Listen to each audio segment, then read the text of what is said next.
मुझे लगता है देश में प्रगति की ओर देश नहीं बढ़ा है हमारा महिला सुरक्षा के मुद्दे को लेकर। हमारा देश जो है वो दिन प्रतिदिन दंगाइयों का देश बन रहा है, जहाँ पर आराम से एक भयहीन माहौल बना हुआ है, जहाँ पे अपराधी खुले छूट रहे हैं, जहाँ पर किसी को भी लगता है कि अगर आप अभिजात वर्ग से आते हैं, अगर आप प्रभुत्वशाली वर्ग से आते हैं, अगर आप राजनीतिक किसी ऐसे शक्तिशाली राजनीतिक गुट से आते हैं जहाँ पर आप पुलिस को अपनी जेब में कर सकते हैं, आप सत्ता को अपनी जेब में कर सकते हैं, तो आप छूट जाएंगे।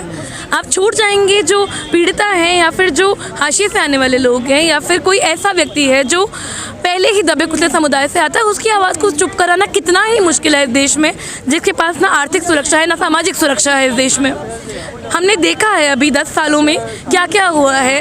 हर रोज़ इस देश में न जाने कितनी घटनाएं घटती हैं। दिल्ली की जो हमारी राजधानी है, राजधानी में हर रोज़ 6 रेप के मामले सामने आते हैं और ये दिल्ली पुलिस का आंकड़ा है, ये मैं नहीं कह रही हूँ। सोचने वाली बात यह है कि अगर दर्ज 6 मामले हो रहे हैं और ऐसा महिलाओं का और ऐसा आंकड़ों का कहना है कि 3.8% महिलाएं ही पुलिस तक आती हैं, तो वो लगभग 90% औरतें जो दर्ज करा ही नहीं रही हैं ऐसे मामले, वो कहाँ जा रही हैं और क्या डर होगा इसी में कि अभी हम बात कर रहे हैं और इस देश में कोई ऐसी घटना घटित हो रही होगी किसी किनारे पे और सरकारें जो बात करती हैं, अमृत महोत्सव मनाती हैं। मुझे लगता है उस अमृत का हिस्सा है ना, वो सिर्फ कुछ लोगों को मिला है, जो अमीर हैं, जो 1% 10% में आते हैं इस देश के, क्योंकि बाकी जो लोग हैं उनको वो अमृत नहीं मिला है। मोदी जी तो अभी भी कह रहे हैं, उन्होंने 3 दिन पहले संसद में किया कि अमृत काल में देश प्रवेश हो चला है। अमृत काल में प्रवेश कर गया है देश, ऐसा अमृत काल जहाँ पर 2 दिन पहले द्वारका में एक एसिड अटैक का मामला होता है, इसी दिल्ली में दिल्ली छावनी में रेप होता है, इसी दिल्ली में रंजीत नगर में रेप होता है, क्योंकि ये गरीब बस्तियों से आने वाली लड़कियां थी, इनका मामला बनता ही नहीं है कुछ। 2 दिन खबरों में रह के वो उड़ जाता है। मीडिया भी दोष है, सबका दोष है इसमें। एक समाज के रूप में हम सब इसके जिम्मेदार किसी ना किसी रूप में हैं, क्योंकि हम लोगों को गुस्सा ही नहीं आता, हम लोग के लिए आम बात हो चुकी है। जब महाराष्ट्र में बुलेरो खरीदी जाती है निर्भया फंड के पैसों से और नेताओं की सिक्योरिटी में लगा दी जाती है, लड़कियों की सिक्योरिटी की जगह, तो कोई सवाल नहीं उठाता है, वो बस एक राजनीतिक मामला बन के रह जाता है। इसी देश में जहाँ पर दिल्ली में आधी पुलिस की जो संख्या है वो नेताओं की सुरक्षा में लगा दी जाती है। ऑक्सफैम की अभी 2 दिन पुरानी रिपोर्ट कहती है हमको कि निर्भया फंड का अधिकतर पैसा यूज़ ही नहीं हुआ है। निर्भया फंड का जो मुद्दा था महिलाओं की सुरक्षा, उसको लेकर वो बस पड़ा हुआ है कहीं पर। दिक्कत ये है कि तो क्या, जैसे आपने भी कहा कि ये छोटे लोग मतलब छोटी जात के या दलित महिलाएं खासकर, तो क्या ये महिलाएं नहीं होती है? महिलाएं क्यों नहीं बन पाते आखिर? मुद्दा इसलिए नहीं बन पाता। आप भी खड़ी हैं आज, हर कोई खड़ा है। मैं बाकियों के लिए भी खड़ी हूँ सर। महिला के साथ कुछ हो जाए तो कोई भी नहीं आता सर। आप आ जाइए, रंजीत नगर रेप मामले में भी हम लोग खड़े रहे हैं संघर्षशील महिला केंद्र से, और हम इन मामलों से तो सहमत है ना, लोग नहीं होता है ना। हम कहते हैं कि लोग महिलाओं का मुद्दा है, पर ये समाज पहले से ही बटा हुआ है, हम इसको बांट नहीं रहे हैं। बिल्किस बानो के अपराधियों को 15 अगस्त को स्वतंत्रता दिवस के दिन छोड़ दिया जाता है उनकी निर्धारित सजा की अवधि से पहले ही, और लोग उसका जश्न मनाते हैं क्योंकि वो एक प्रभुत्वशाली जाति से प्रभुत्वशाली वर्ग से राजनीतिक फ़ायदा देखकर कुछ ना कुछ एक संदेश देने के लिए कि आप कोई भी हो, इस समय गुंडागर्दी इतनी बढ़ गई है कि आप सुरक्षित नहीं हैं, महिलाएं सुरक्षित नहीं हैं। और महिलाओं की सुरक्षा का मामला सिर्फ सड़कों का नहीं है, महिलाओं की सुरक्षा का मामला शिक्षा का भी है, महिलाओं की सुरक्षा का मामला रोजगार का भी है, क्योंकि महिलाएं अगर शिक्षित होंगी, हम यूनिवर्सिटी तक आ रही हैं, हमें अपने अधिकारों का कुछ पता है, पर अधिकतर महिलाएं यूनिवर्सिटी तक नहीं आती हैं। योजना चला तो रही है बेटी बचाओ बेटी पढ़ाओ का 70% से ज़्यादा पैसा विज्ञापन में लग गया है। अभी हमने कोरोना में देखा, जब डिजिटल गए तो कैसे गरीब परिवारों में जहाँ 5 बच्चे होंगे, 2 बच्चे होंगे, 3 बच्चे होंगे, बेटों को फ़ोन दे दिया जाएगा और लड़कियों को शिक्षा से बाहर निकाल दिया जाएगा। दिल्ली विश्वविद्यालय में एक ऐसी आत्महत्या की घटना सामने आई थी जिसको हम कह सकते हैं एक संस्थागत हत्या थी वो। क्यों? क्योंकि अगर आप इस तरीके का बिना प्रिपेयर हुए ऐसी स्कीमें लाते जहाँ से लड़कियों को, जाहिर सी बात है, सवाल ये है ना, जिन लोगों की जिम्मेदारी है वो तो चाहते ही नहीं है ना इस देश की महिलाएं प्रगति करें। वो तो कपड़ों पे भी सवाल उठाते हैं कि महिला ने कपड़े ऐसे क्यों पहन लिए, तो वो कैसे आपकी प्रगति होने देंगे? आप देख लीजिए, हिजाब पर भी अभी बात उठी थी हाल फिलहाल में महिलाओं के, और मुस्लिम महिलाएं जो पहले से ही सबसे ज़्यादा शिक्षा से दूर रही महिलाओं में से हैं, आंकड़ों के हिसाब से ही, उनको और धकेलने के लिए उनने कुछ ना कुछ ऐसा प्रपंच करा, इस तरीके से पूरा एक माहौल बनाया जहाँ पर लोग डर के ही रहे, लोग अपनी आवाज़ उठाने से डरे, क्योंकि आपको पता नहीं है कल आपके साथ क्या हो सकता है इस देश में। हम और देखिए 17% मामले जो हैं रेप के बढ़े हैं 2021 से 2022 में।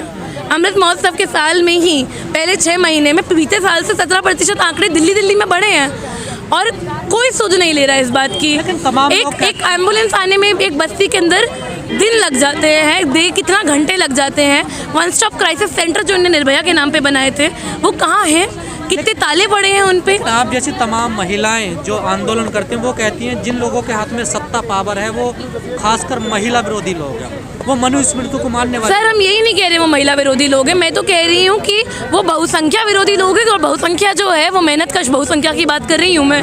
ये जो सरकार है ये सत्ता पावर इसके लिए लड़ रही है और इस सब के लिए ये जिसके समर्थन में है वो 1% अमीर है इस देश का।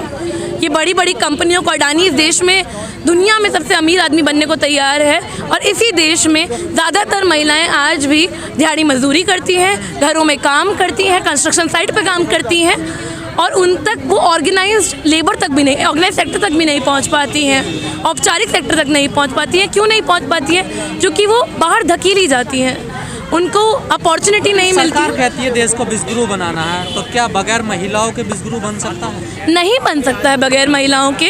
और जब तक एक बराबरी का समाज नहीं बनेगा हम विश्वगुरु कहाँ से बन पाएंगे। मेरा मुद्दा ये है ही नहीं कि सिर्फ महिलाओं का उद्धार हो। मैं कह रही हूँ जो भी पीड़ित शोषित वर्ग है इस देश का उसका उद्धार होना चाहिए, वो किसी भी रूप में हो। चाहे उनको शिक्षा मिलना चाहिए, उनको रोज़गार मिलना चाहिए, उनको रोटी कपड़ा मकान मिलना चाहिए जो नहीं मिलता है। इस वक्त देश में इतने सारे मुद्दे हैं, जिस तरह से आपने बताया महंगाई, बेरोजगारी, महिला सुरक्षा, लेकिन हम देख रहे हैं कि एक एक्ट्रेस के कपड़ों को लेकर के विवाद खड़ा हुआ है। मीडिया दिन रात उसी पे डिबेट कर रहा है कि जो मुद्दा वायरल हो रहा है, ट्रेंड हो रहा है, उस पर सब लोग भागे भागे मक्खियों जैसे आते हैं। कभी उस पर कविताएं लिखने जा जाते हैं, मीडिया वाले उस पर रिपोर्ट बनाने लग जाते हैं। एक इंसान वायरल क्या होता है उस पर उसी घर पहुँच जाते हैं लोग। और जो बड़े बड़े मुद्दे हैं इस देश में उन पर पड़ते जमती रहती हैं धूल, क्यों किसी को फर्क नहीं पड़ता। हम सोशल मीडिया वाले हैं, आपके यहाँ प्रोग्राम हुआ निर्भया को लेकर, हम लोग आए, आप लोग आए। मुख्य धारा की जो मीडिया है वो बिकनी पे डिबेट कर रही है दिन रात, उसको ये आज की समस्या नजर नहीं आ रही। देखिए वो ना हास्यास्पद है, उस पर बात करके मुझे लगता है आप और मैं भी अपना समय ही बर्बाद करेंगे, क्योंकि वो होता है नेगेटिव पब्लिसिटी। मैं मीडिया को भी इतनी नेगेटिव पब्लिसिटी नहीं देना चाहती कि उनकी बर्बाद लग रहा है। वो लोग कह रहे हैं कि सिनेमा घरों में आग लगा दो, भगवा रंग का अपमान कर दिया। लोगों को ध्यान भटकाने के लिए आप कोई भी मुद्दा पकड़ा दीजिए जिसमें मनोरंजन हो, क्योंकि ना एक बड़ा तबका थका हुआ भी है। मुझे लगता है वो गंभीर खबरें से ज़्यादा अब मनोरंजन देखना चाहता है कि किसने क्या कपड़े पहने, किसने कौन सा वीडियो लाया, कौन सा हिंदू मुस्लिम का कौन सा बवाल हुआ, पाकिस्तान में कौन सा मैच जीत गए। इसके आगे नफरत की राजनीति के आगे हम नहीं बढ़ रहे हैं। दिक्कत है ये हमारे समाज में। यहाँ पर जब जीएसटी लगता है, टैक्सेस लग जाते हैं महंगाई के ऊपर, तो बात नहीं होती। कितने धरने होते हैं इस देश में। रंजीत नगर में एक लड़की का रेप हो जाता है, उस पर कितना नाबालिग बच्ची जो हैंडपंप से पानी भरने गई है, क्योंकि आज भी हमारे देश की राजधानी में घरों में पानी नहीं आता है। ऐसे देश में रहते हैं हम, नलों में पानी नहीं है, टैंकर का वेट कर रही हैं। लड़कियां स्कूल नहीं जा पा रही हैं क्योंकि उनकी माँ ने उनको घर पे रोका कि पानी आ जाएगा 2 बजे, आप घर पे रहिए। हम उस पे बात नहीं कर रहे हैं। आज़ादी के 75 साल मना रहे थे, मोदी जी महिलाओं की सुरक्षा की बात कर रहे थे और बिल्किस बानो के जो बलात्कारी अपराधी थे उनको छोड़ा जा रहा था।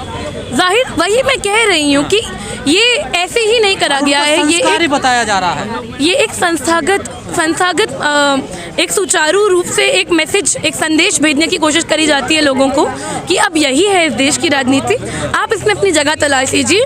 अमृत महोत्सव है तो क्या हुआ, आज भी लोग गटर में उतर रहे हैं। चाहे वो 1980 में बैन हो गया था, आज भी निर्भया के कितने मामले हो रहे हैं। चाहे वो 2012 में होने के बाद उस पर कितनी नीतियाँ बना दी गई।